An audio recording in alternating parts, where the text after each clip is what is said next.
So tensions have reached fever pitch in South Asia, with both Pakistan and Afghanistan trading blows against each other. Now, there are four things you need to understand in order to make sense of this all. Number one, in the 1980s and the 1990s, Pakistan supported, funded, trained and armed the Mujahideen against the Soviet Union. As far as Pakistan were concerned, the border didn't exist between both countries. Afghanistan was really part of Pakistan's strategic depth. Fast forward to 2001 and point number two, America invaded Afghanistan and America wanted Pakistan to provide it with supply lines and deal with the tribal areas. As we know, Musharraf gave his unstinting support, so Pakistan turned its back on Afghanistan and it supplied America with everything that it needed.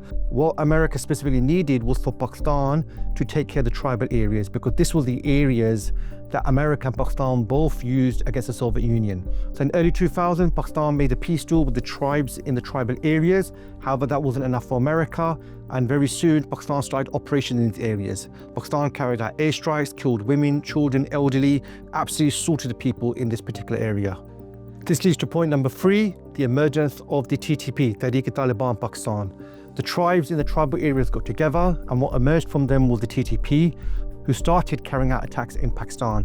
As far as the tribal areas were concerned, the Pakistani government actually was the enemy, and they were supporting their enemy, America. Pakistan realized that America was going to leave one day, so they didn't want to break all its relationships with the Taliban.